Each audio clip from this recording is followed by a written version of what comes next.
So what I would like you guys to do, and you guys as well, go to that Eclipsum folder and try to locate this thing that's called Eclipsum 3, okay? And double click on it so Eclipsum will start working.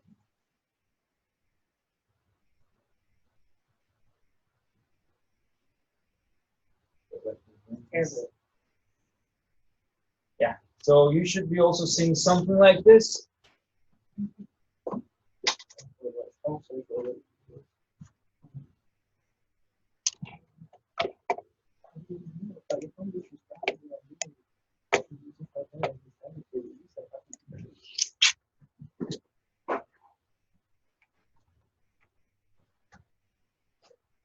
All right.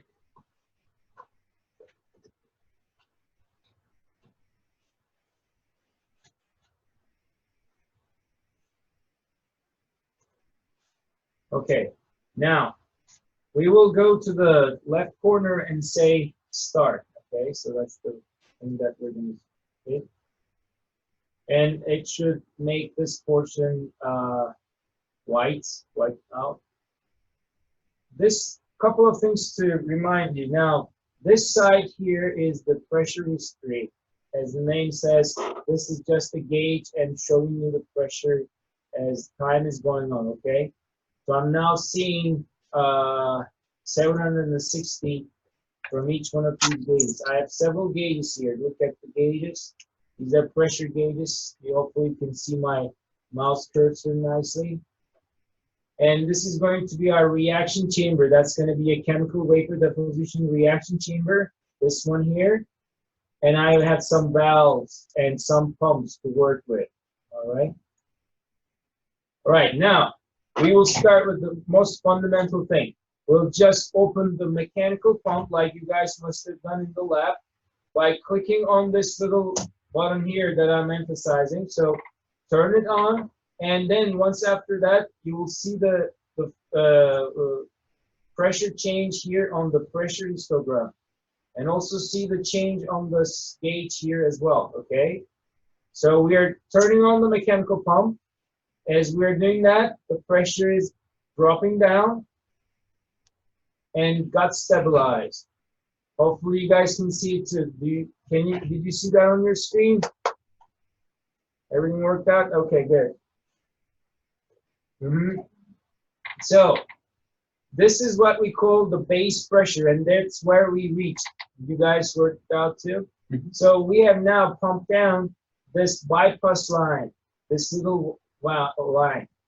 They have, just like electricity, they have their own conductance. So if the lines are small, their conductance is low. If the lines are large, their conductance is large, okay? That will determine the time to take this all pump down to the base pressure. What do I see here? Does it go below 2.3? No, that's millitors, right? 2.3 millitors. Why? I'm not surprised, because mechanical pumps can only take you down to 2. Like these kind of 10 to the minus 3 range. Do you guys remember from the first week? That's the level where the mechanical pumps can take you. That's why they're called the roughing pumps, because that's their main idea. It's just an intermediate level pump. Okay. Now we're going to try to pump down the reaction chamber over the mechanical pump. Which valve should I open? I should open this BB valve, right? I'm going to open this bypass cut valve. And then I have another gauge here from the reaction chamber, this one here. I'm going to see the pressure change on this gauge. Now, let's do it together and let's observe how long it will take. As soon as I open it, of course, this was vented, so it jumped up to somewhere intermediate. It didn't go up to all the vent. Did you guys see that? So because this was vented, the large chamber was vented. Now it's taking much longer. You guys observe? Why is it taking much longer? Because now the volume has changed drastically, right? This reaction chamber is much bigger. So it's taking me a lot longer than it took before just to pump down this little bypass line.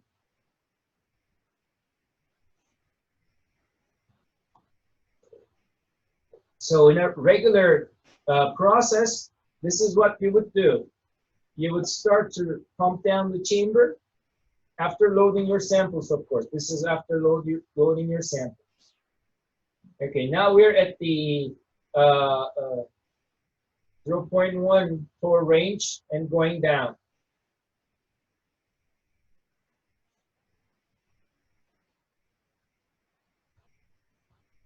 The next thing we're going to do, we're going to close the bypass valve pretty soon. So once this reaches down to the and stabilizes at the base pressure, I know that 2.6, right? 2.6 millitorrs. I will close this valve here. I'm very close.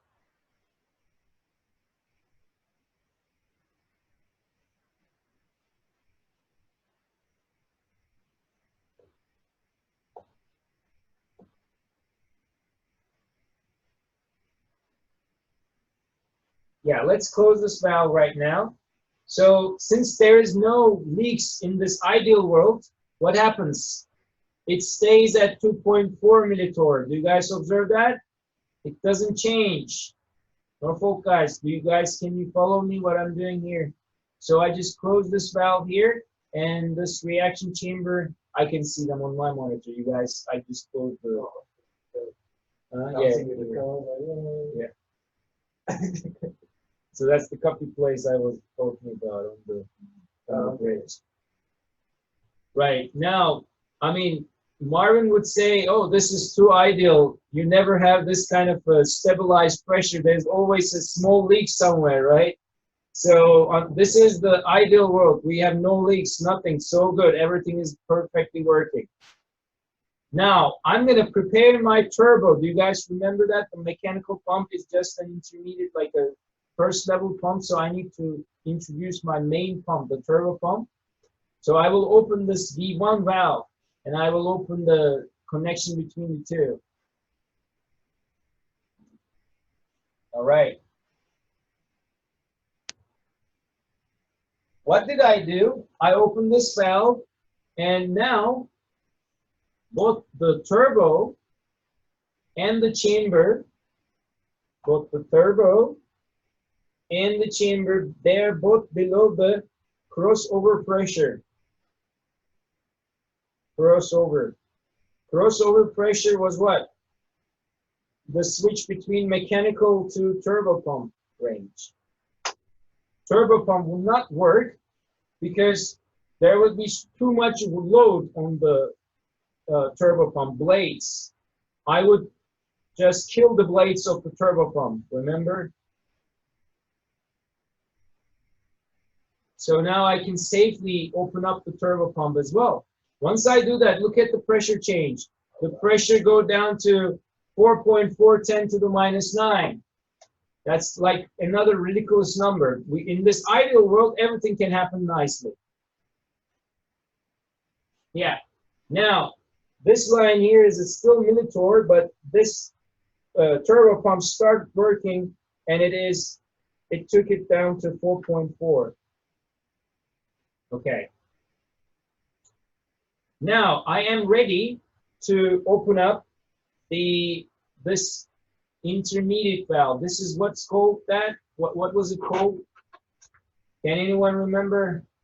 This one connecting the turbo to the main chamber. You guys probably haven't seen it yet, but Norfolk people must have seen it. This is the valve that's connecting the reaction chamber to the turbo pump. It's called the high vacuum valve. So I'm going to open it now, like this, and then the pressure will also drop down inside the chamber. Everything went down to crazy low. As soon as I open it, the pressure jumped up instantaneously because it was at higher level first, but then dropped down again.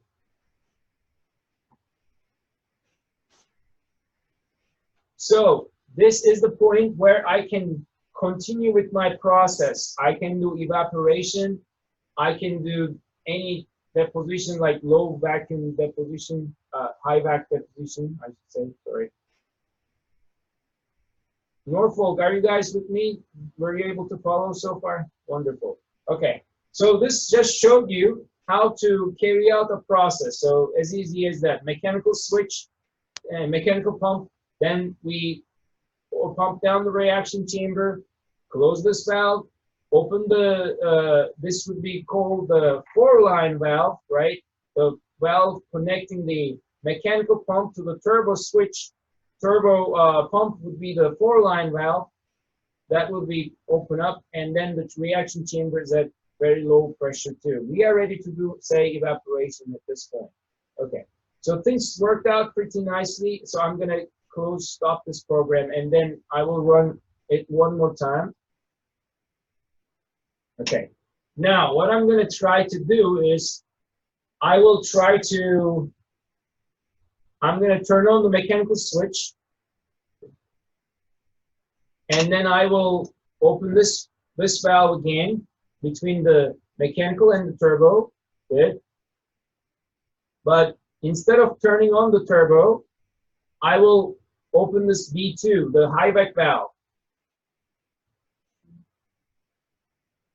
Okay, so remember, it took us quite a while to lower down the pressure of the reaction chamber over this bypass line.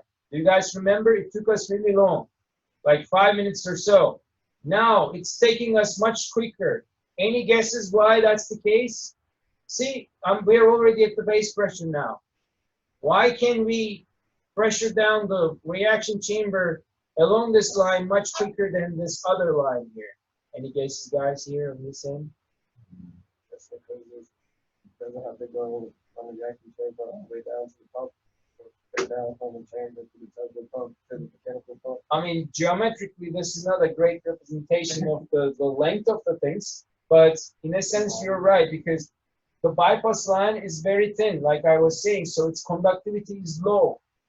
So what do we mean by conductivity? The conductivity of the mass transport of the gas inside is going to be low. It's going to take time. Does that make sense? Whereas look at the turbo pump, the high vac valve, that portion, the radius is large, very large. You guys see that? So it will pump it down very quickly. Okay? But you never do this, okay? You never pump down the chamber just to save a little bit of time over the reaction chamber over the turbo pump. You never do that. Like, you never try to do it over high conductivity, or in other words, larger lines. The main reason is this is a very quick change of pressure. Okay, so this creates a very abrupt change of pressure. Let's say that the vapor pressure, equilibrium pressure is, let's say, I'm making this number up, okay, 20 torrs, okay, 20 torrs. So that's the equilibrium water vapor pressure at 760 torrs, normal pressure. So it has its own partial pressure. If it's higher than 20 torrs that day, it's going to condense. The water would condense, okay?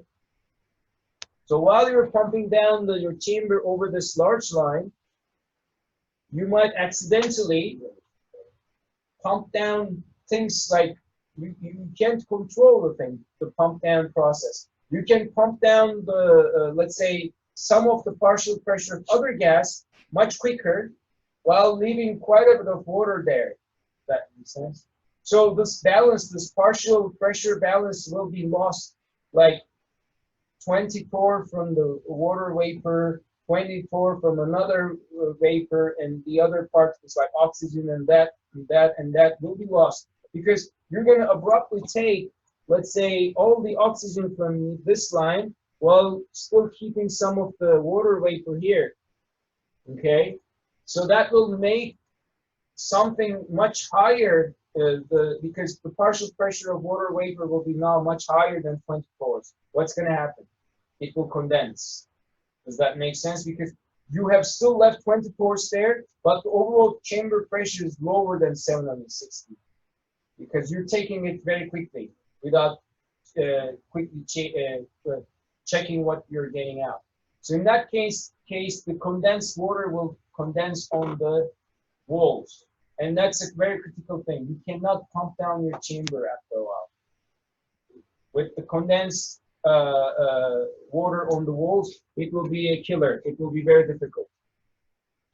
Okay, so this is not the right way of doing things. So one more thing, let's stop the simulation again. Let's try to understand the crossover pressure of the turbo by trying to almost burn the turbo. Let's do it.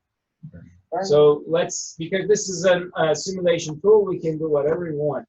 I turn on the tool one more time, turn on the mechanical switch. Now,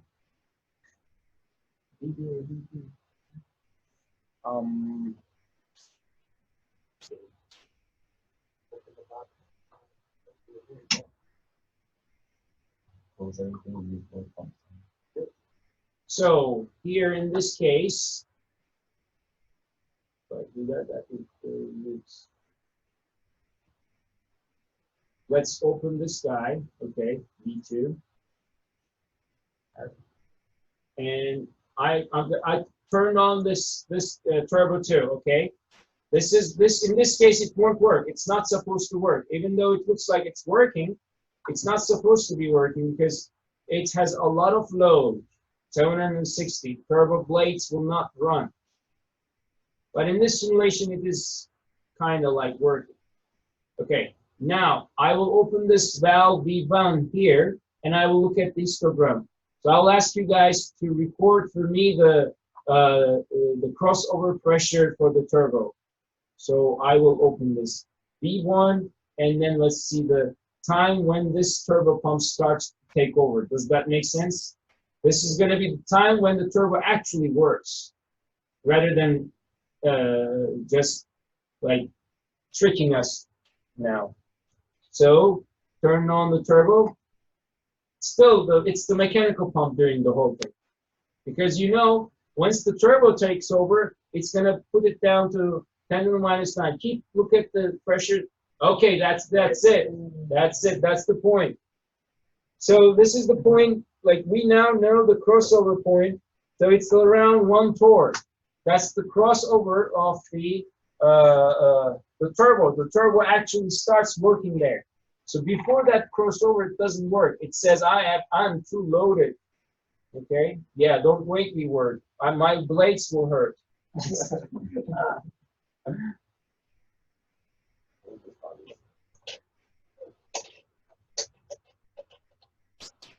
By the way, I mean, they can hear us, right? Norfolk, you guys can hear us, right? Yes, okay, okay. That would be funny. It's a little late for that. Yes. All right, we have done this too, and what else? There's this nitrogen vent, as you guys can see here. So that's the proper way of venting the chambers over a nitrogen line. Let's say your reaction chamber is now under 10 to the minus 9, right? So I will close this V2, and then I will look at the histogram again, but I will now open this valve. So you see, it's all of a sudden it's vented. So, and then it's going to say vented to atmosphere. I need to be careful because I'm going to start doing CVD. I'm going to start flowing in silane into this, and I should not, of course, vent my chamber when it's filled with silane, right? Yeah. That would be a good idea. Okay. Now, what else? We've done the gas flow. Oh no, we haven't done the gas flow. Okay, so now you guys, we were always in this vacuum tap down here. Now I would like you to switch to gas flow. So that's the second tap here.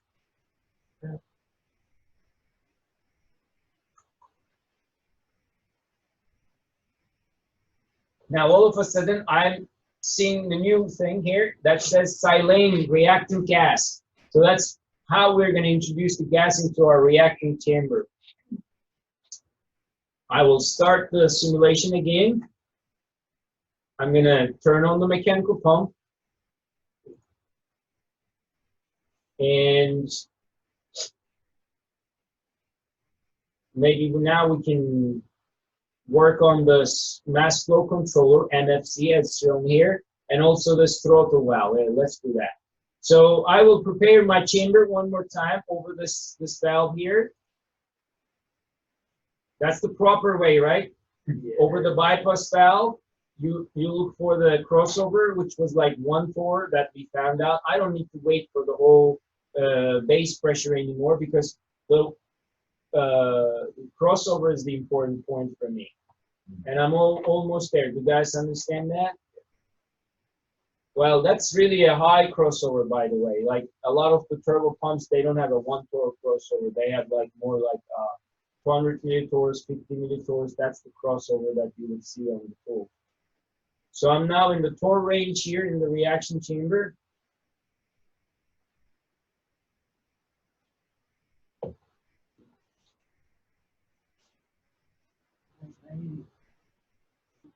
Yeah, I'm in the minus 10 to the minus range, so I can close this. I mean, I went below the crossover.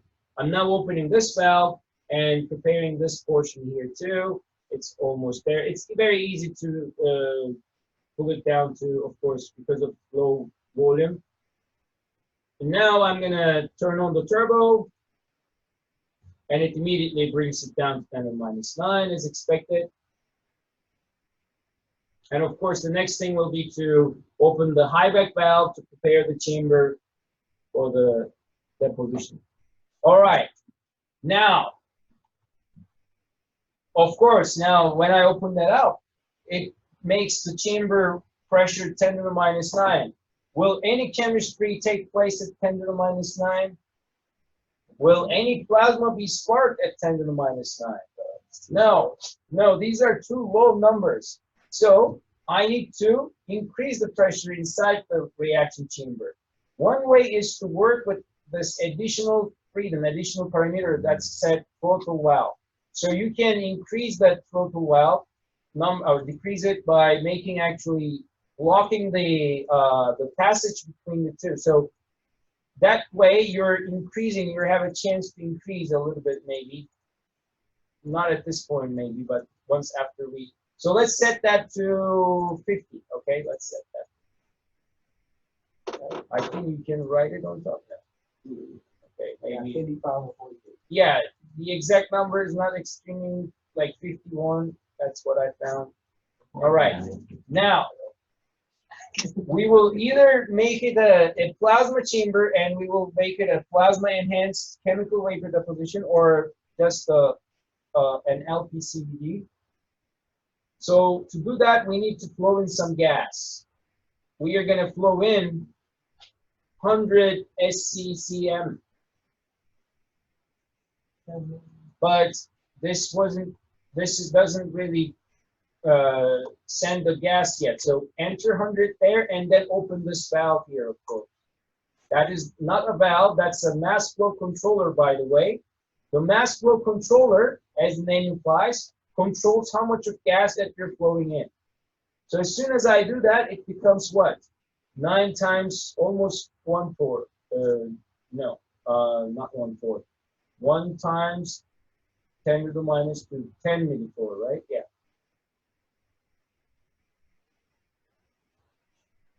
Yeah, so we are in this range now, 10 millitorr range. So if I close the throttle valve, let's see how I have a chance right now to control the pressure change. So I made it 1%, right? So only a little bit of gas is now leaving. I talked about the residence time. So what am I doing right now? I'm increasing the residence time because I don't allow the throttle valve to be open too much. So let's open it again. So you guys see that? So I have the full control over the reaction chamber over the throttle valve. I can set the pressure to the value that I want. That's one way of controlling things. The other way is, of course, to flow in the right amount. So that's going to be a linear response. So I'm hoping that if you do 10 only, you will see 9.4 times 10 to the minus 4. Let's see. Yeah.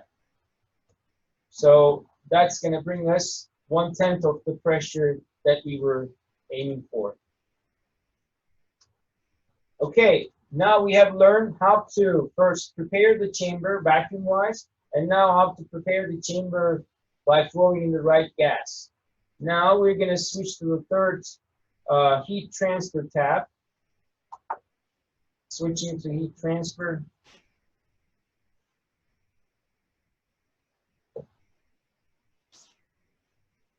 Okay, now it added one more thing, and that's the heating. I will start this tool again. So it allows me to heat the wafer that I put inside to facilitate the chemical reaction, right? That's what we were saying, like in LPCVD. Over a lamp source, this would be the photo-induced chemical wafer deposition. So we will send the light from the mercury lamp, and then this would induce the chemistry. Or we could do substrate heater. Okay, that's more realistic, more common use. Let's make it substrate heater. And this time, I mean, let's take the shortcut and then let's open up the whole thing from here. Okay, like I was saying, this isn't the right way, but we're just trying to make things a little quicker. And then you can turn on the turbo as well. All right, and now let's flow in some gas, like 100. These are nice exercises. Oh my God. And we're going to set the substrate heater to some temperature, let's say for 600 degrees. And then we're going to turn that on. The heater will be turned on.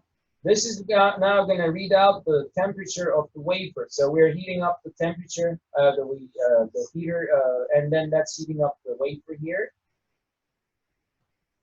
Of course, at the expected temperature, we're going to start the recipe. The recipes that I was showing you for the last 1 hour or so. Okay, so we could have done this over the mercury lamp or any different way. The manual adjustment is one other option too. All right, now we're very close. We're very close. Now we're switched to chem reaction. Okay, so that's the last portion. All right, now one more thing has been added to the module. It's not just the heating this time or the gas flow, but the chemical reaction rates too. What we're going to do together is that we're going to try to read out the deposition rates, okay, corresponding to the corresponding temperature and the pressure. So I will give you the recipes in a second.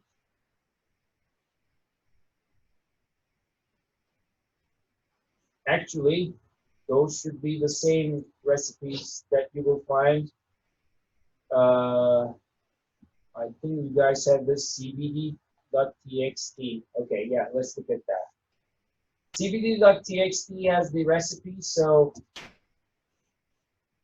first, we will do the following. We will increase the temperature, as you can see, and then we will try to, and the pressure is here, 100 SCCM of silane, and we will record the deposition rates. These are the values that I recorded before.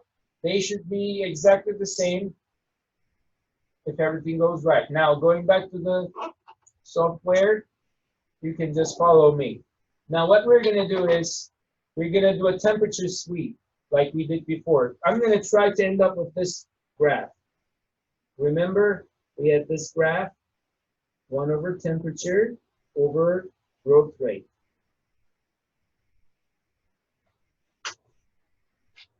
Okay, so let's do it together, starting the simulation tool, turning on the mechanical pump, turning on this valve, turning on turbo, because I don't care at this point.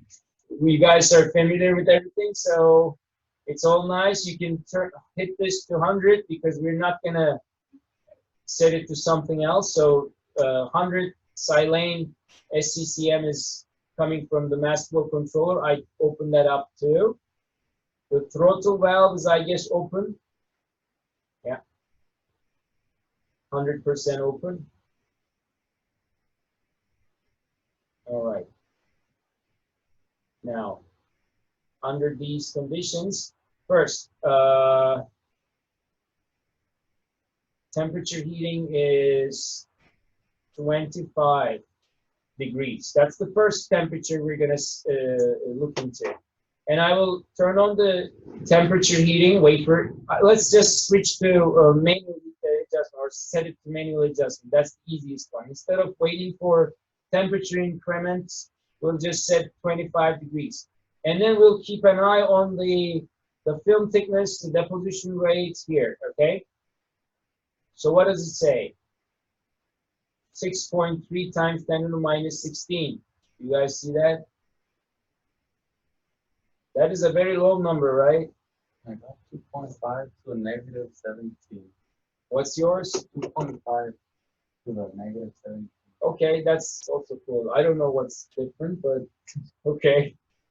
Yeah, there might be small changes, but you guys must see something like as small as this, very, very small. By the way, I think my number was like yours too before. I don't know why it switched a little bit differently. Yeah, 2.5 times 10 to the minus 17, right? Okay, now we are going to switch to 50 degrees. What we're going to do is set to 50. And we're going to observe the deposition rate change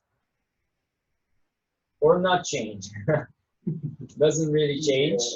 What does this mean? The 50 degrees is not enough to facilitate the reaction. Does that make sense? We are not growing any thin film yet. We're not growing any silicon yet. So switch to 100 degrees. Of course, the proper way of doing this would be to write down the numbers too, right? So you would like to write down these numbers to a piece of paper or to your notebook. But don't worry now because I have it written for you, okay? So you just to speed things up, you don't have to worry about that part. We will just use those text files that I sent you. All right, now at 100 degrees, we're giving in some heat. That is like activating a little bit of chemistry, so it's not it's not the same identical number, I remember. It's a little better. What do you guys read? Joshua, what do you guys read? 6, you read 6, yours, Joshua? Yeah. I got 2.5. Yeah, oh, that's fine. Still 10 to the minus 17. Oh, yeah. Okay. Now, switching to 150 degrees. Okay, so now we start seeing something at least. 150 degrees gives us some improvement from 10 to the minus 16 range. So in the logarithmic scale, it's going to follow as a linear plot, hopefully. Now, one more step, 175, because now we're starting to talk a little bit. 200 degrees gives us to 10 to the minus 10 range. To 25, 10 to the minus 9. These are still very, very little. I mean, I'm not really growing anything. Okay, so let's do something real because, I mean, it's going to take quite a while to get these temperature readings. Norfolk, do you guys see what I'm doing now? I'm getting these points from this plot, and I'm hoping that I will end up with a similar plot for the overall CVD. I have like several sampling points from the temperature, corresponding temperatures, and I am now calculating I'm getting the reading out the deposition rate, corresponding deposition rate. Now let's switch to 500 degrees.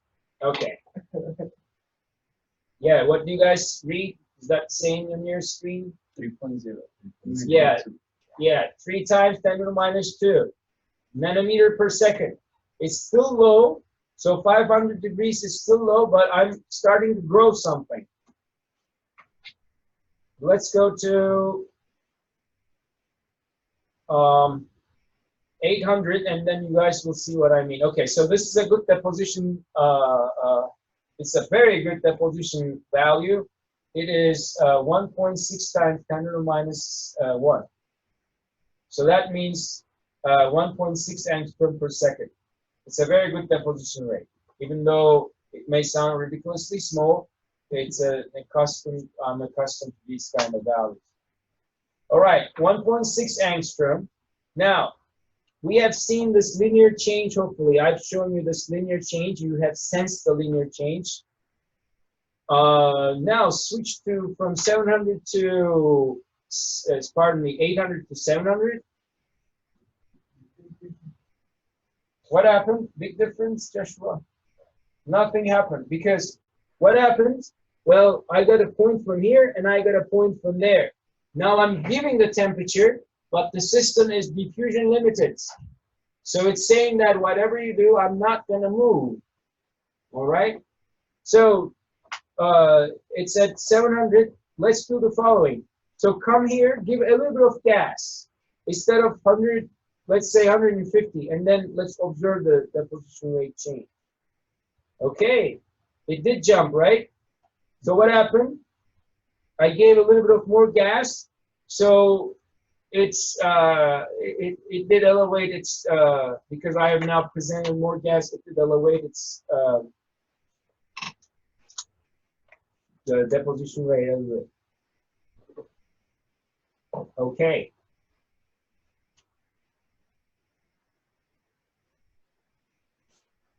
Now we will stop the simulation because we have a lot of points that we looked into.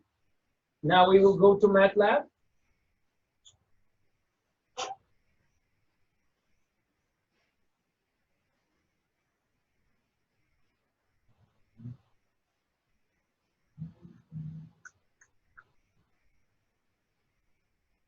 So I gave you guys this, first let me see, by the way, CVD1 and CVD2, two text files.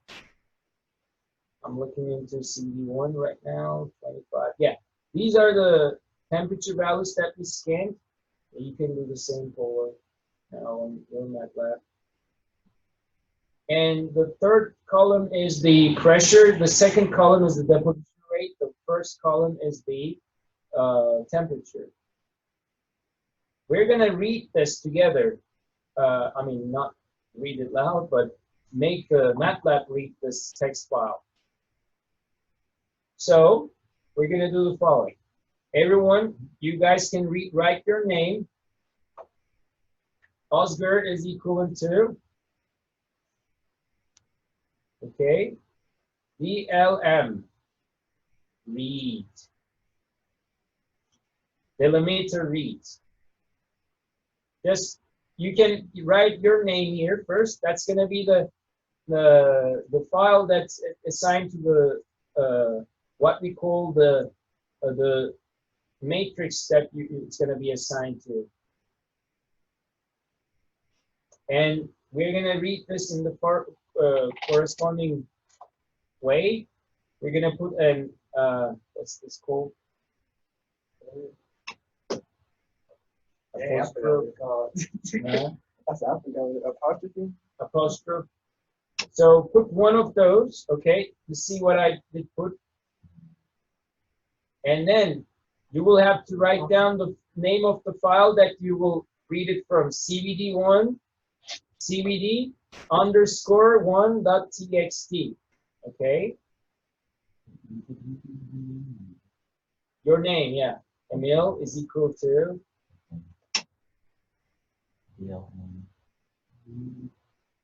And put the next apostrophe, and at the end put your parentheses, and then put this one. What's this? Semicolon? No. Yeah, that's a Semicolon. Yeah. Semicolon. Yes. And then you can hit enter.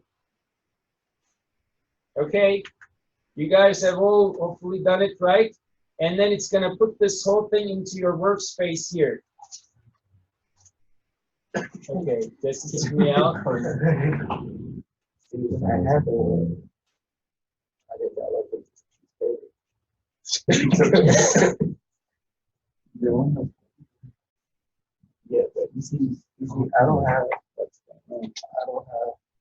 it kicked me out of the. Did you? Okay. I'm back. This one kicked me out of the server for a second. After I hit enter, what happens? You can't. I didn't get the whole area. Yeah. 21 by 2. Yes. So on the workspace, at the left bottom corner, for Penn State people here, on your case, wherever your workspace is located, it might be in different areas. Okay. So we're gonna plot this now. This is now coded into your little matrix. If you double click on it, it will open up this matrix here, and that's the identical thing that it read it from this text file. Okay. What we're gonna do is we're gonna plot it. We're gonna say plot. Paula, did you do yours? Let me try. Okay. Okay. We're gonna say plot. Oscar, your name right now, whichever matrix is yours, and then we're gonna put another parenthesis to say that we will plot. This is gonna be my x. Okay, this is gonna be my x. X is the first column, right? So it's the first column of Oscar array. Sorry, matrix Oscar. So I'm telling it like that. Plot Oscar. Now what is this one called? This A colon? colon. Yes. Colon, comma, 1. Colon, comma 1. And then this is your x. Well, how about your y? Your y will be the other one. So you can guess how I'm gonna write it down. Oscar, colon, comma 2. But we won't stop there because I think we need to plot it in the logarithmic scale. Let me see. Yes, so we need to plot this in logarithmic scale. Go to logarithmic 10. Log 10. It gotta be logarithmic, so it's gonna be log, Log 10, 10, yes. your name, open parentheses, Exactly. Log 10, colon. parentheses, and another parenthesis. So you should put Oscar into the parentheses, or your name into parentheses, your matrix. I'm just typing in log 10. Yes, just type in log 10 and then put 2 parentheses before and after. Okay? Okay. Like before and after. But we need to plot it correctly because it's 1 over T, 1 over temperature. So, and then the temperature is always given in Kelvin, okay? So we need to first change this to Kelvin. Let me start from the beginning because it's gonna be too complicated. So going back, Oscar, this is the first X. I'm gonna add 233 and I'm gonna make it a Kelvin, all right? And put this into little parentheses, okay? And then next, I have to plot not this, but 1 over this value because I'm plotting 1 over temperature. So put 1 over 1 divided by this. Before the divided thing, put a little dot, okay? Put a little dot before the divided period division. Okay, so this is my x. Now, I'm going to plot, like I said, the logarithmic 10 of my matrix. I put log 10 and I put my matrix into little parentheses on both sides. Did you guys do that? And MATLAB actually gives you a great chance to check your parentheses. Let's say this is the first Oscar parenthesis. The second one is the logarithmic parenthesis. The third one is the main plot parenthesis. And then at that point, you can hit enter. Click.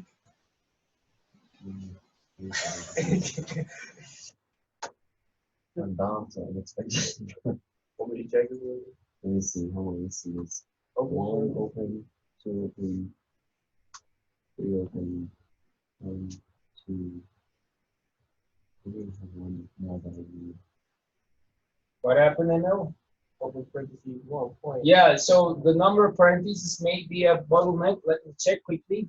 I think they just have extra. Yeah, let me see. Interesting. I don't have to see. Oh, neither do I. So you don't have speed one? I didn't download the whole thing. I just downloaded the papers. I just downloaded some sheets. This one, this one. I don't have it. There's a parenthesis missing here, just before ML.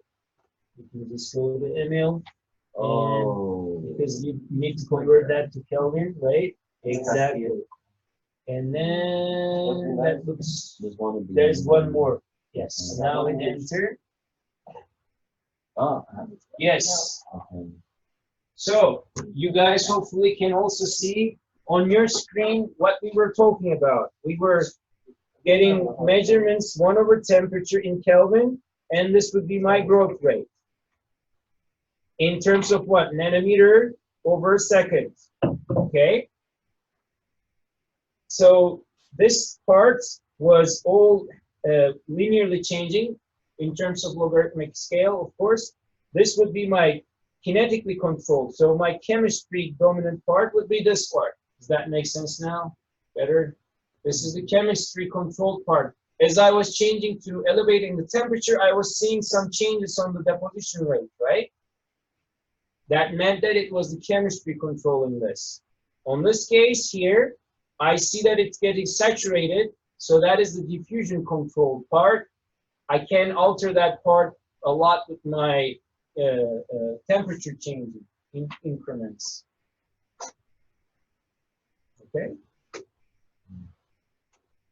So, that's good. Now, let's do one more thing. We're going to try to attain another plot. That's going to be the CVD2 plot, CVD2.txt. In this case, we're going to fix the temperature. As you can see, it's going to be 600 degrees. We're going to increase the pressure, and then we're going to start to record the growth rate accordingly. All right. Now, coming back to this simulation program, I'm going to turn on the whole thing one more time. Mechanical switch, turbo pump. Oh, yes. Everything is turned on. Great. So now everything is set to 600 degrees. I can turn that on as well. So temperature 600 degrees. Mechanical pump is turned on. This valve is turned on. Turbo is turned on. I will scan for the pressure change. Now, first, how much should we flow? That's a good question. Well, let's start from small numbers, like 1 SCCM. Let's see what that will bring. Okay, so I'm giving only 1 SCCM, and then it's bringing me 1.6 times 10 to the minus 3. You guys see that? It's here. So it's happening because I have enough temperature here. As soon as I introduce even a little bit of this, I'm getting some deposition rate. But it's diffusion controlled because it's not getting enough of this, and it's not saturating. So what I mean is, if I were to increase the temperature still to 700, I don't think it would change drastically. Yeah, it didn't change even if I increase it to 700, as you can see. So it needs more pressure. Let's give 10 SCCM, and then it jumps to 1.5 times 10 to the minus 2, as you can see. And then we can flow in more and more. So 50 would give us 7.3 10 to the minus 3. So see what's happening. Film thickness is increasing. So we are growing thin film. 1 nanometer has been grown. I thought, right. So once we enter 100 SCCM, now it's 2 nanometers. We have a growth rate of 1.4 times 10 to the minus 1. It really gradually increased. Now let's see if I can put this into some saturation as well. So I will do the following. I will increase this to what? 1000.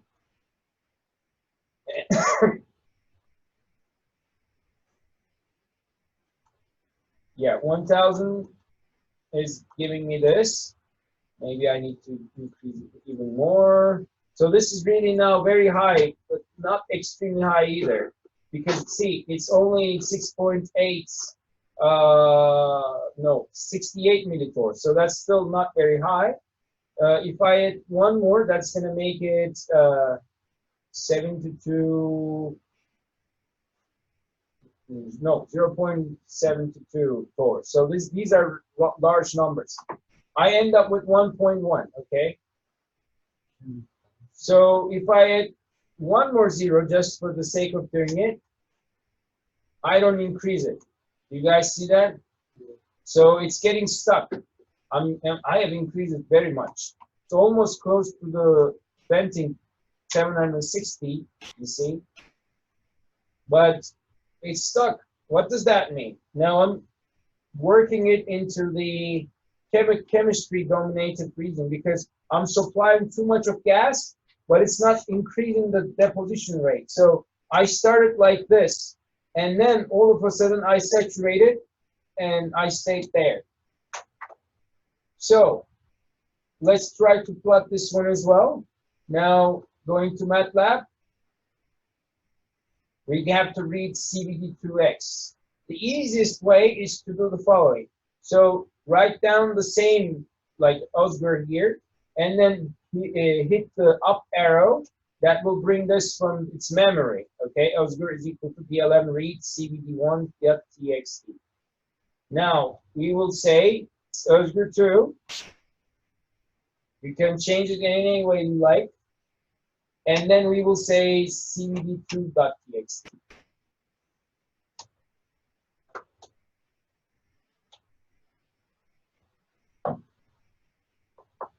And we can now hit enter. Now it's added up another one here. This is now the Oscar 2 matrix. It has more entries, as you can see. It has 43 rows and 3 columns. Now we're gonna plot this matrix here. How are we gonna plot that? The same ways, but let me check the axis. So we're trying to plot it for torr versus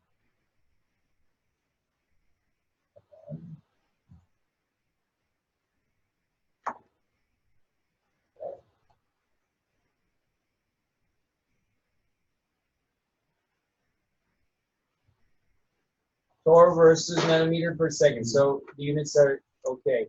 So what I'm going to do is hit plot again, click PL, and then hit up arrow. It will bring it the same thing from memory. You guys are with me? How did you do that? Up arrow? PL and then hit up arrow, so it will bring it from memory. The same plot command that we used before. Oh. Now we will do the following. We will, instead of all this, now we will use the second column, no, the third column, sorry, that's the pressure column. So Oscar column comma 3 is going to be our X. On the other hand, the other Y will be again the second column, but it's not logarithmic scale right now. So drop down logarithmic scale. Log 10 is done. Don't forget the extra parentheses that we put it for that. And it's easy as that. Now, Oscar 3, Oscar 2. One of them is X, one of them is Y.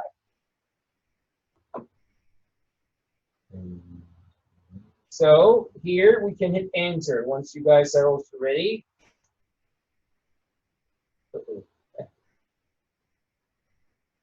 That's not right.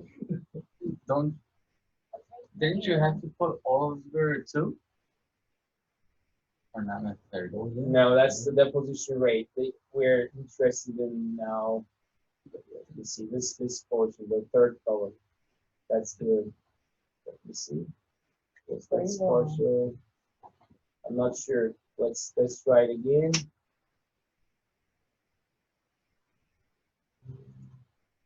Oh yeah. Sorry guys. So this is Oscar 2, right? Oscar 2. That's what you meant, right? Yeah. Sorry about that. So this has to be your second matrix, of course. Yes, and then you end up with this. You should end up with this. This is, of course, the growth rate, nanometer per second, y-axis, and x-axis is what? What was the x-axis again, guys? Pressure.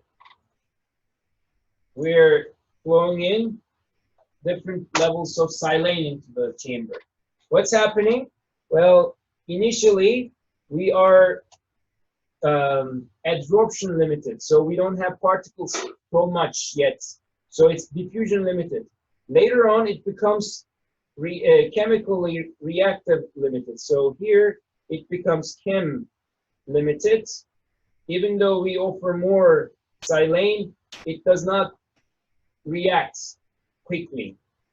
Here, we offer silane and it reacts immediately. So this is the diffusion limited portion.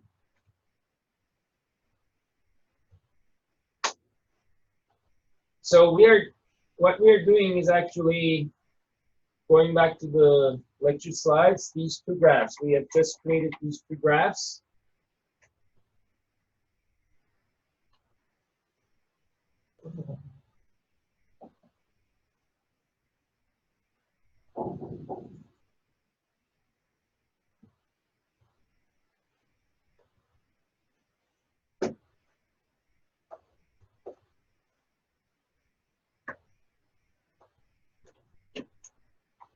Yes, so first one was, of course, this one. We have seen that logarithmic scale of growth, and with respect to 1 over temperature. The other one is this one. So we are absorption limited here. We offer more silane, and it does go into reaction easily and nicely. We offer more, but it gets saturated because it becomes surface growth limited or chemistry limited on the surface. So we have established these two. Any questions on your side, Norfolk? Were you able to follow, plot the same graphs with me?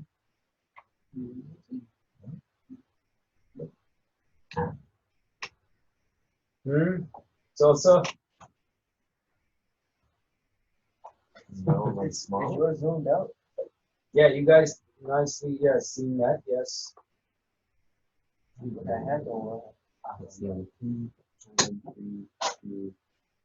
All right, now we can close this software. It kicks in if it's open.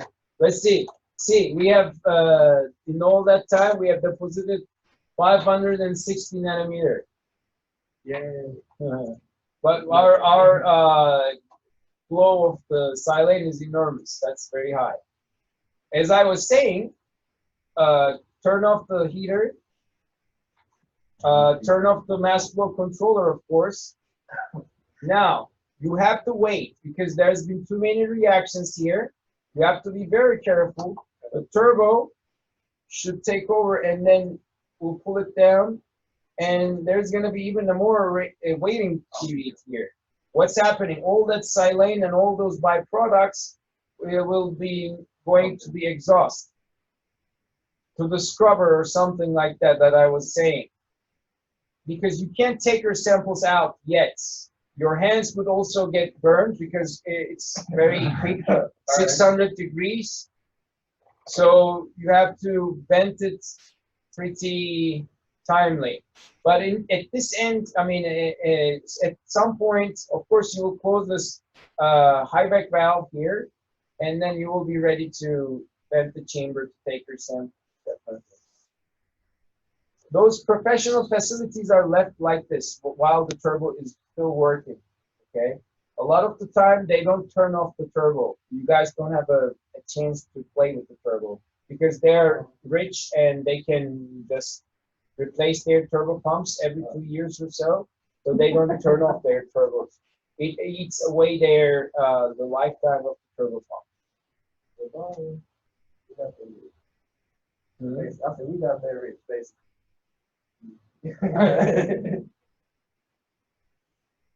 All right. So maybe next one, then? Maybe next time.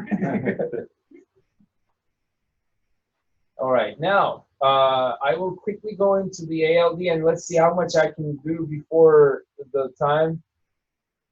It's really going to be a little smaller portion of CVD.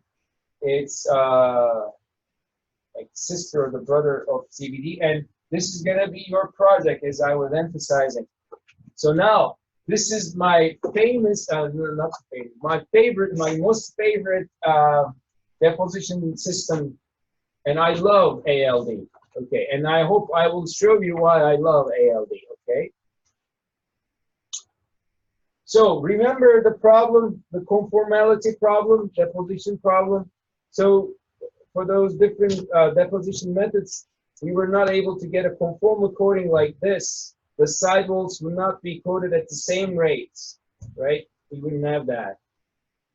And I told you one more thing, that this was the research problem that I was working on. So I was trying to deposit on this whole little nano post here with silver. But as you can see, I wasn't very successful in coating some portions.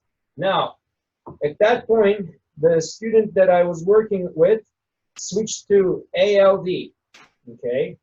My boss told him to switch to ALD. And look at the response. It nicely coated very well over that, over that step. So ALD will give you a super nice control and you will just admire it. Okay, so it's very similar to CVD, but this time the precursor gas that we will flow in will be sent alone, and it will make more sense as we move along.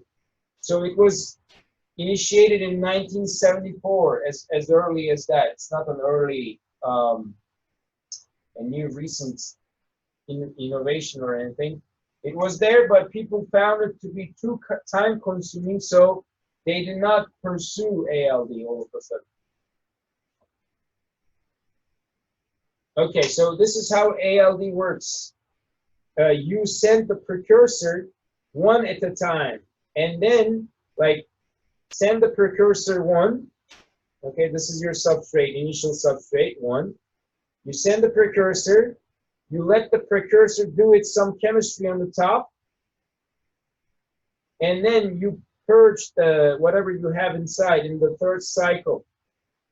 And then in step 3 here, you send the second precursor. So that's number 4. The second one flows in and does more chemistry here, and that's what you end up with. Okay, so this way you have a chance to grow like very nice coatings like A, B, A, B, this kind of very controlled coatings, because everything is going to be done on the surface, and you have a chance to deposit one atomic layer at a time. You guys see that? You have a chance to deposit one atomic layer at a time. Okay, that is super important. Remember our earlier, the PECVD and sputtering evaporation. There was no way to deposit one atomic layer at a time. This is now extremely nicely controlled.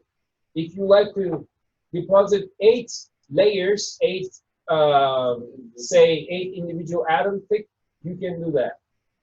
That's as controlled as it is, as this can get.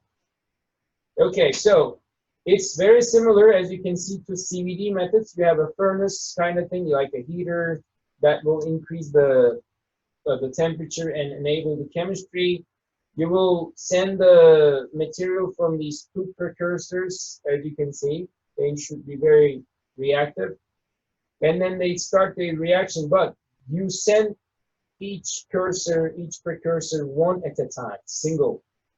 You don't send them at the same time, unlike CVD. They don't react. You send one of them and you let it react with the surface and then let it get exhausted outside of the furnace. Does that make sense? And only when you make sure that it's all gone, you send the other layer, other precursor. That's the main difference. So let's look at the deposition of alumina, which is aluminum oxide, Al2O3, okay, on a silicon substrate. This is exactly what you guys would do. So you have silicon substrate, and all the time silicon is going to be terminated with these hydroxyl groups that we call silanols, okay?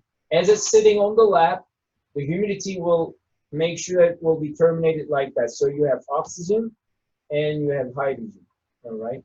So that's what you will start with. This is a non-ideality, but this is going to be handy in this case. So you will introduce one cursor that is going to be TMA, okay? Trimetal aluminum. So that's this. See, it has these 3 bonds, each going to 1 carbon, and then that carbon has also these 3 hydrogen. So it's very close to creating methane gas. You guys see that, CH4? It's very close, but it's not there yet. So it needs 1 more hydrogen to do that. And do you guys have any guess where it can capture that hydrogen from? Right, it will capture the hydrogen that's seeking from this surface, from the silanol. And that will release the methane gas like that. All right. So that's exactly what happened, as you can see. It did capture that hydrogen, CH4 became more stable and got exhaust, going to the exhaust as a byproduct. Methane has been released. What did we do? We have achieved aluminum to oxygen bonding. That's good. What will be the next step? So we released the first precursor. Notice that I'm not releasing the 2 precursors at the same time. This was the first precursor. Now I have to make sure that all these bonds are completely attached, right? How can I do that? Well, I just give a quick pulse of TMA, trimetal aluminum, okay? If I give like some hundreds or tens of milliseconds waiting period, it's gonna find every bond on the surface, okay? So it's gonna go and search for every bond on your silicon surface. Does that make sense? So even if the wafer is top down, flip down, okay, it will go down underneath the wafer and it will try to find the bond. If it finds the bond, it will form the bond. So all of this will be formed. And still TMA is coming up. Do you think it will be doing any reaction? No. This is what we will call surface limited kinetics. So all of the bonds on the surface now will be tied up. So we do not have any available bonds. And it will be, again, yes, just like CVD, it will be chemistry limited. But this time, it's not about like a chemistry kinetic limitation. It's actually the whole surface has been covered with one atomic layer of aluminum. I mean, in this case, TMA. Okay, we don't have any bonds available, so we need to get rid of these. Okay, so first, since methane will be released, you will see that this pulse will be enlarged because now there's going to be a detected methane gas release in your gauge. Does that make sense? So it will not be a sharp pulse on your gauge reading. It will be a lengthier pulse. Okay, now, in the next round, you send your next precursor, that's going to be water vapor, only after making sure that you purge the old rest, unused TMA away, okay? Makes sense? They all go away, you wait, you purge them away, purge. You have to wait. Like this can take up to 10 seconds or so, easily.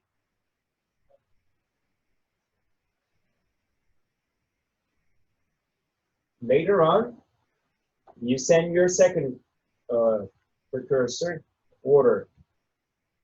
And the water will now, okay, so I have CH3 here, and I have some hydrogen bonds here. So there's going to be another interaction between the two, and another methane gas will be formed, CH4, right? From the water to the carbon, the CH4 will be formed, and then I will have another methane released. So that's going to breach this time water will lose the hydrogen, but it will open up the aluminum. Do you guys see that? And then I will release the methane like this, and it will release double the amount of methane, because remember, now I have double methane here, right? Does that make sense too? Right. Yeah, and I started to create my aluminum oxide already. So see, aluminum oxide, it's layer by layer getting created on the surface. So what's going to be the end result?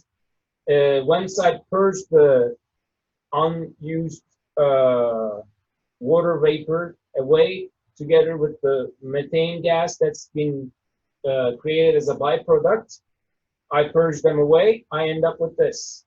I have again hydroxyl group on the top. This is exactly like how I started. Does that make sense?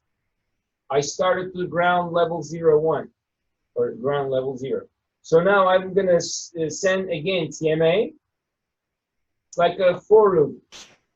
And that will add up the whole thing, and I will have a super nice control over the whole surface aluminum oxide that I will create. So this is becoming a really new and I mean a very hot topic again, ALD, atomic layer deposition, and people are starting to work on, like you guys will do, oxide, gate oxides of the transistors will be created out of these like alumina with ALD. So your research will be about like those trapped charged particles inside the alumina. Okay, you will compare the concentration of these like charged particles and these defects, like these. Let's say this oxidation was not completely done. Okay, so that's going to create a defect. You're going to electrically and optically characterize that with respect to a thermal oxides, oxide that's grown in a furnace. Okay, so we will send pulses, of course, like first pulse and the second pulse of the precursor. The first one will be the TMA, the second one will be the water. So once you look at the histogram, it's going to look like this, okay? So that's why I was saying it's not going to look like a very sharp pulse like that, but because of the methane release, it's going to have a long tail, because the methane will be released, and then that's going to add some increment to the overall gas detection. You can really count those little pulse cycles, and that will give you the number of aluminum oxide, aluminum layers that we have grown. Well, it's a very slow process comparatively, but because you're growing layer by layer, atomic layer by layer, but you can do this at very low temperature, and it has a super nice control because you know once you have covered the whole surface, you're done. That is it. I mean, and then it will give you a very nice conformality like I will show you guys.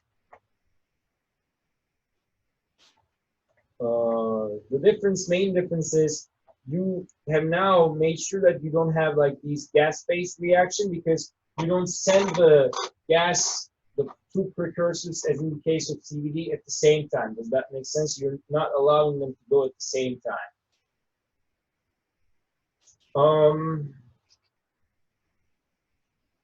You don't need high temperature as well.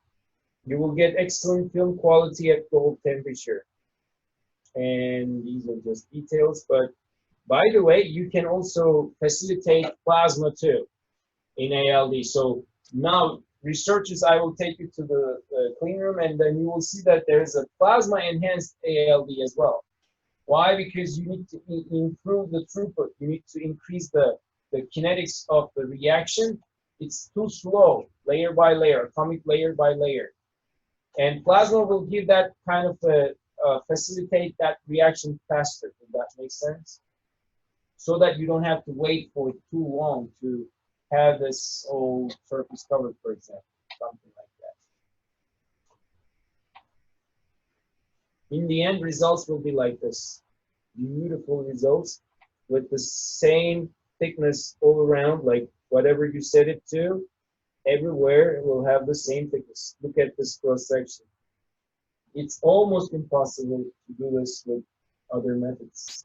And they have done the following. They have tried to coat hafnium oxide. That's another oxide you guys might work on. I'm not sure what Osama will say, but you guys might also work on that too. So they have done a marathon test. They have coated 2,000 wafers, okay, 2,000 wafers with hafnium oxide. And this is now showing you the total number of wafers. Yeah, 2,000 wafers has been reached. And they're looking at the film thickness, okay? Film thickness variation, uniformity problem. Do you see that? So are they ending up with different thicknesses or not? At the end of the 2,000 wafers, they have ended up with almost the same thickness here. What is the thickness? Around 20 angstroms. 2 nanometers all the time, almost every time. Why? Because it's a very controlled process. Do you see that? Well, I did this experiment with you guys. We took pictures of an ALD grown aluminum oxide, right? And then we've seen that we aim for 10 nanometers, right? What did we end up with in the ellipsometer measurements? We ended up with 10.7. 10.7, and we took different measurements all around across the wafer. The smallest one was like 10.51. What does that make? That's make a difference like 0.2 nanometers, right? That's very small. All right, 2 angstrom difference. Whereas we grew a thermal oxide in our furnace, and these are like the changes. Like we have seen like 129, that's like 130 nanometers, up to 150 nanometers. So we can see a growth rate change on the surface of the wafer. We have like 20 nanometer of a change already there, right? That's really large on the same wafer. You don't have the same, this is the uniformity. So we have like a large, this is thicker, much thicker in here, much thinner in there. So like almost like little stairs. Yeah, here going down. So how many minutes? Yeah, we still have half an hour. I think we'll be able to do it. I won't even take that much of time, but we will work on the last MATLAB code that I gave you guys. So here's what we're gonna do. This is an aluminum oxide grown by my colleague, and he's looking also into the, you see he grew it over a shadow mask, so he only grew the aluminum oxide here, like these, through these, okay? and he puts 2 electrodes, and he looks at the resistance that he reads. He can extract the resistivity. Why? Because resistance is equal to resistivity rho L over A. If you know the area and the length and the width, the area, width, and the thickness here of the sample, you can extract the resistivity too. Why is it important? Because you like to characterize the deposition, okay? So you guys won't do a similar experiment like this simple state, because that's too simple and crude, but you will do similar things too. And he looked at the transmission. Look, AZO, aluminum zinc oxide, that's what he coded. When you look at the wavelengths, different wavelengths, AZO filters out like close to 10% of the lights. That should not be very surprising for you, because where do you use aluminum zinc oxide? Where do you use zinc? Not maybe AZO, aluminum zinc oxide. Where do you guys use zinc? Roofing. Huh? Roofing. Roofing? Maybe, I'm not aware of Let's that. say coins. Coins. Yeah, there's cleaners. Where would you use that so that it will become healthier for you, the whole sun? Oh, sunscreen? Yes. You use a little bit of zinc in the sunscreen so that once you go into look at the UV range, it drastically lowers it down from here to here, right? So it absorbs, so it doesn't let your skin to interact that much. So we will do the following. We will start with a silicon wafer, okay? And as I was saying, this is an ellipsometer, and maybe you guys already did a measurement with it in your Norfolk too. This is a laser here. We're sending the light from the left, and this is our photodetector, PD. The material reflects back the light, and then you try to extract the information from the photodetector. So you try to extract what information? The thickness. So we will just get a silicon wafer, an ordinary silicon wafer. The steps will be the following. We will have a certain oxide grown, a native oxide grown on our silicon wafer, okay? So that's unavoidably happening, silicon dioxide growth. Later on, we will put it in the ALD, okay? And then we will intentionally grow this time some aluminum oxide. And then we'll take it back. So we will this time have an aluminum oxide grown on the top, as well as a native silicon dioxide. So we'll have a sandwich silicon dioxide, and we'll try to figure out the thickness of each layer, okay? Like we did in the lab. You guys remember the experiment? We did the first experiment of the ellipsometer measurement before we do the atomic layer deposition with the ellipsometer, and then we do another ellipsometer measurement at the end to figure out the thickness of the aluminum oxide. All right, but first we need to understand what kind of a sample we're looking at. We have air.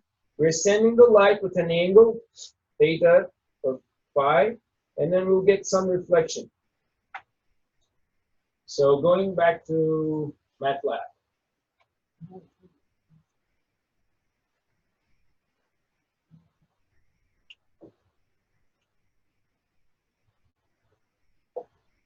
Let's close these guys, and you can close all that CVD1, CVD2. Make sure that you have silicon.txt under the same folder with ellipsometer 1, 2, and 3. Okay, those are the things that we will use. All right, so this is the first thing we're trying to achieve. I will show you illustratively ALD.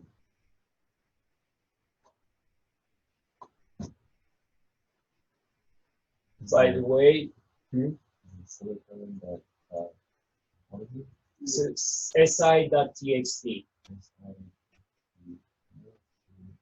You don't have it there? Was it in the same pattern with anything else? If I forget to. So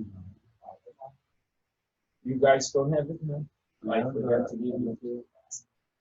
Anyways, so you can just watch what I'm doing. Don't worry. Don't worry. All right. So before going to the atomic layer deposition, of course, you need to prepare your substrate. So Renee has uploaded some videos for you guys to watch. Okay, just watch the videos. This is gonna walk you through the whole atomic layer deposition of the AZO, aluminum zinc oxide, that we are gonna cover. Just to give you a brief, quick look. Can you hear the voice too of the video? Yeah. So this is the tool, and believe in me or not, this tool will cost like quite a bit. So these aluminum ALDs are really pricey tools. So you load your sample into the substrate heater, onto your substrate heater, and then you give your recipe to the tool. This is the recipe for the purge time, or the time to actually flow in the gas and to extract the gas, the outcome, the byproducts out. So you enter all of them. The resolution is a little low, but okay, so that's the important thing. You start to see these peaks. I hope you can see them. So they will show you how the ALD is carrying out the whole process. It's sending one precursor, and then purging it, and then sending the next precursor, like following these peaks. I think this video will clearly show you what I mean by this whole presentation that I did before. Okay, now, let's say that we go to the lab, and we would like to get just one ordinary silicon wafer, but we would like to also understand what kind of a wafer we're looking at. Is it silicon or not? To understand that, we need to run ellipsometer1.m, okay? That's the first one we will run. Ellipsometer1.m. Double click on it. Yeah, it won't work with you guys because you don't have that silicon. I'm talking to the folks here. Forgot to give them the silicon.txt. So ellipsometer1.m. The ellipsometer can also be used to find out what kind of a substrate we're looking at. It's an optical measurement, and once you hit run here, okay, so it's going to ask you, this is the range where we send the light, 0.3 micrometers to 0.8 micrometers. We'd like to understand what kind of substrate we're working with. Enter the incidence angle in degrees. So I'm going to enter 70 degrees. So those are the common incident angles for the ellipsometry. So once I send 70 degrees, I hope you guys also obtain this. The photodetector, the laser sends the light, and from the substrate, I get the light back to the photodetector. This is the laser. By working out at the end, doing reverse engineering for an incident angle of 70 degrees, I try to understand what am I looking at, okay? If I'm really looking at the pure silicon, like in the case here, it should follow the same lines here, okay? These are the silicon parameters. And this is exactly what's happening. So I'm trying to tell you that ellipsometer is a good tool to get good optical measurements in terms of reflection, but that can also tell you what kind of a sample you're looking at. So this is the ellipsometer data, and this is the material data that you can find over the web. So they're coinciding perfectly. This first proves you that you're looking at silicon. That's good. You established what kind of substrate you're examining, okay? Now we start with the silicon. The second thing we will do is we have now of course, a non-ideal case, and as the silicon wafer is sitting inside the lab, it will grow a native oxide. What's the usual thickness of an oxide? It's very thin, right? It's going to be a native oxide, so it's going to be only a few nanometers most of the time. But in this case, this is like beyond being a native oxide. So this is a little, okay, so this is being thick. Okay, can you guys see me? So this is a little thicker than usual. Okay, so we have like a thickness of an oxide here right now that I'm trying to figure out with, again, ellipsometer with some angle, incident angle. You guys will use the software that I gave you again, so work on that again, so don't worry. I'm trying to understand how much of a thickness I have, so we will use ellipsometer too.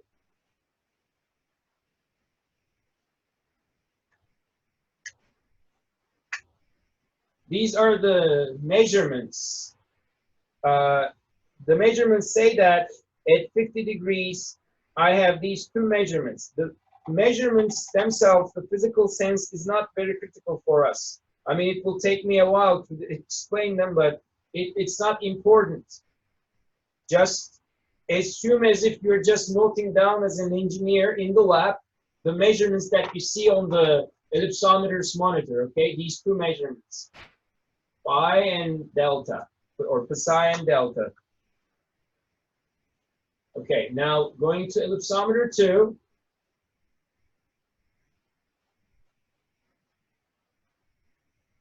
Okay, and running the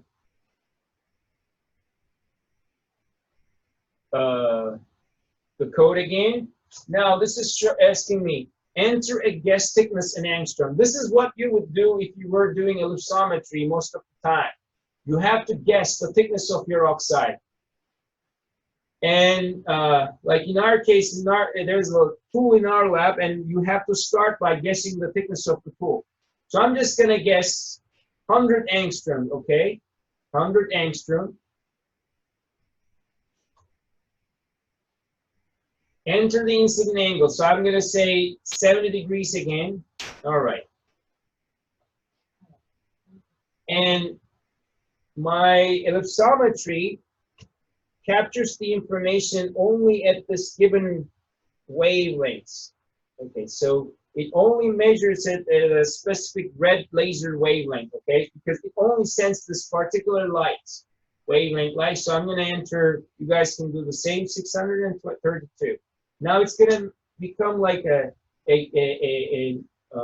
number game, because I hope you can see these two numbers here. These are the measurements now the ellipsometry would expect. So it's what it's telling me is the following. If you're doing a 70-degree incidence angle, you will see that psi will be 11.49, and delta will be, delta is here, at 7 degrees again, 28.01. Okay, let's just keep them there.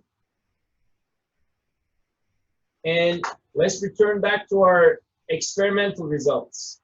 Our experiment, on the other case, says that our for 50 degrees, my psi is supposed to be 3304, and my delta is supposed to be 81.4. Okay, so I'm pretty not close. I'm not close at all.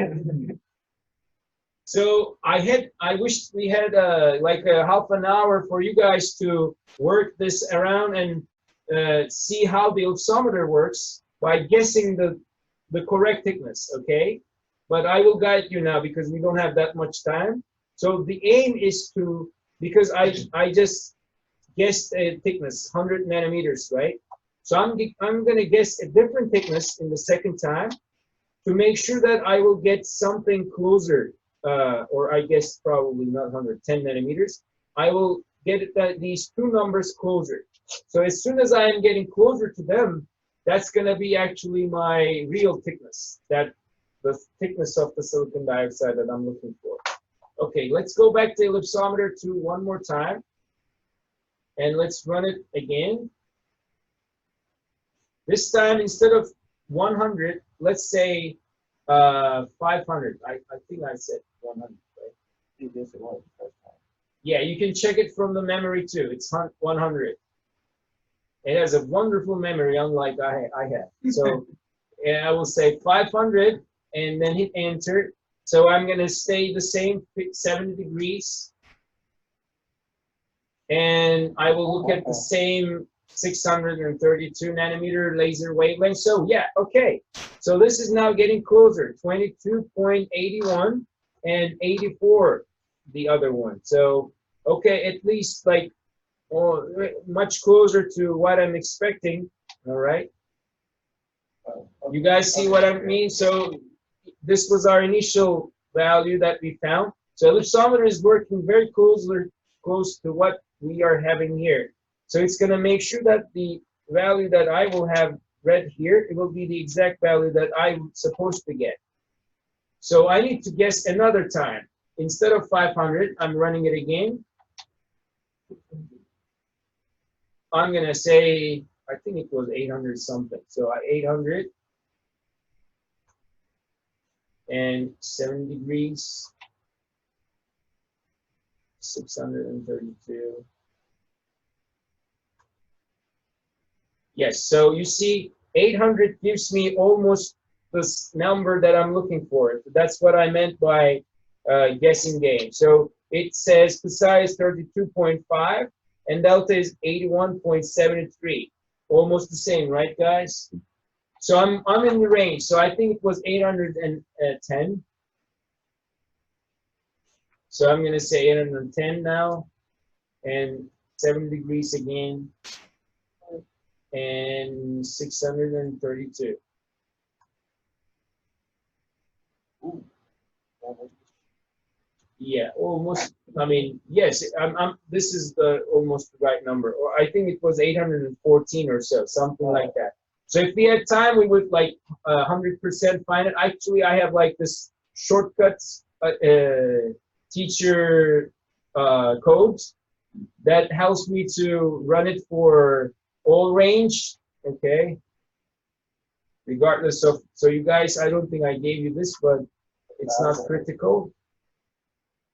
So what does this do is it scans for the whole thickness range and it tries to find out the corresponding. So instead of guessing, it does a little bit more computation, as you can see, right? We are waiting, but in the end, it gives me the final result, the thickness that I'm looking for. Hmm? So you put 1,008. Right.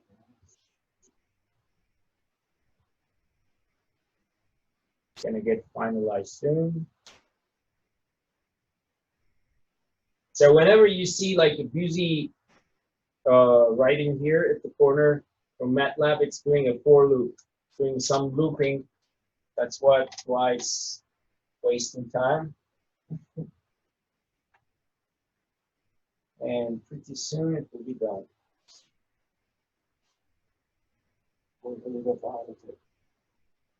No. Oh, Well, no, the busy writing should go away.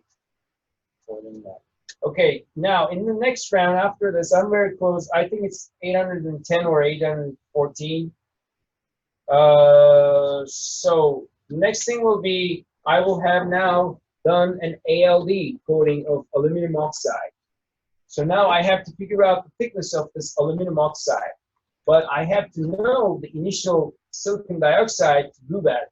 So I will enter my initially found silicon dioxide thickness to end up with the aluminum oxide thickness in the end. And these are the measurements for the combined, the sandwich case here. Okay, still running.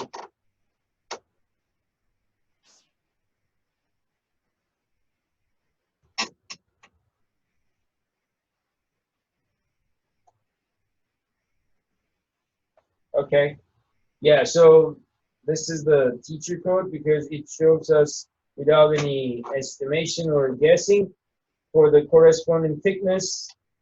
We're looking for these two, right? So I'm gonna just take this thing and I'm gonna go into this range here.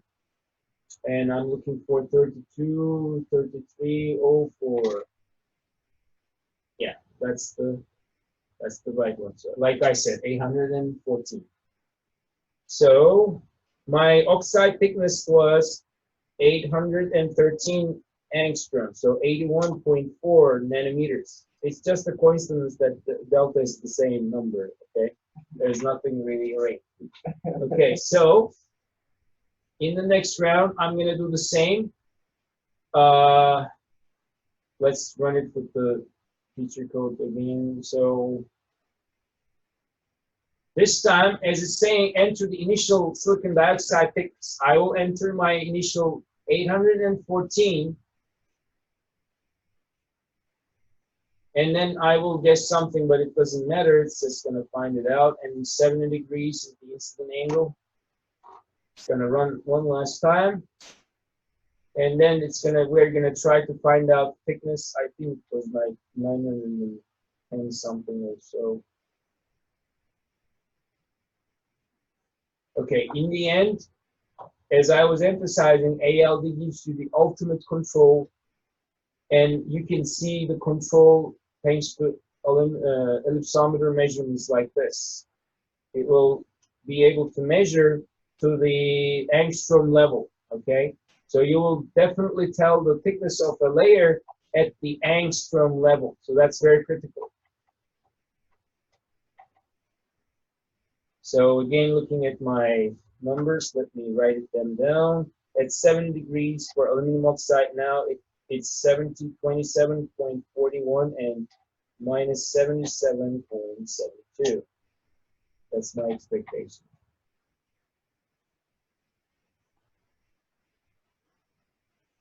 Well, I'm going to take 1 more minute or so, and then the result of chemistry.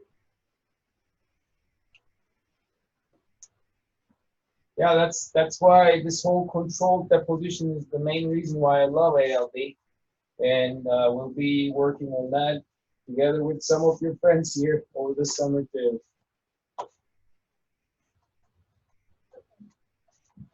Yeah.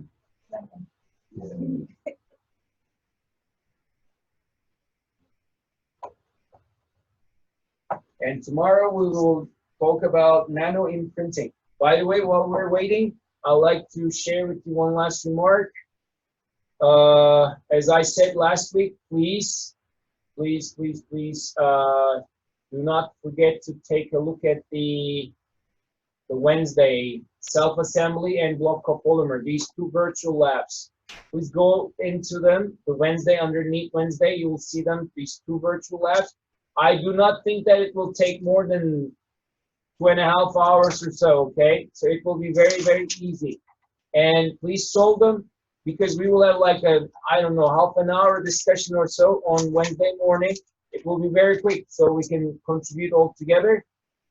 And tomorrow afternoon, you guys will watch these 2 after talking about nano imprinting.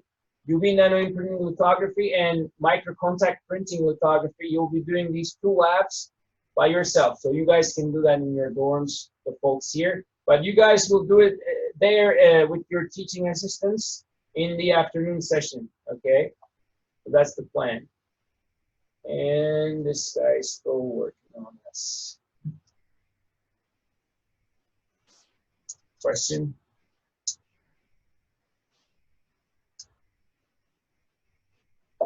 Yeah, I'm checking the chat window. I think it's going to take a little while, but I think the result will be, if I remember right, 900 and something. Yes, you guys can take the quiz. Yes, yes, that will be great actually, because that will give you a chance to really weigh where you are, right? Yeah. So we can look at the answers and we can discuss all together. So, but again, those grades will not be critical for you, okay? So don't put any pressure on your shoulders. We're not monitoring anything. It's just for your own learning experience. Does that make sense? So please take the quiz if you like, because that's going to tell you how much you know, how much you learn more realistically in a real-time quiz. When is the deadline? Well, well, you can take it anytime, actually. There's no real deadline. But if you do the Wednesday ones, like today or tomorrow before Wednesday morning, because on Wednesday morning we will discuss those two, okay? Does that make sense? So again, we will discuss those two, blood copolymer and self-assembly. So I'm hoping that you guys will have a chance to look into those two. It will not take long. And as for tomorrow, you will have all the afternoon to look into those. It will be like the labs will be, the quizzes will be like only taking half an hour or so in the end once you have your answers. All right. Yes. Great. See you tomorrow. It's still calculating.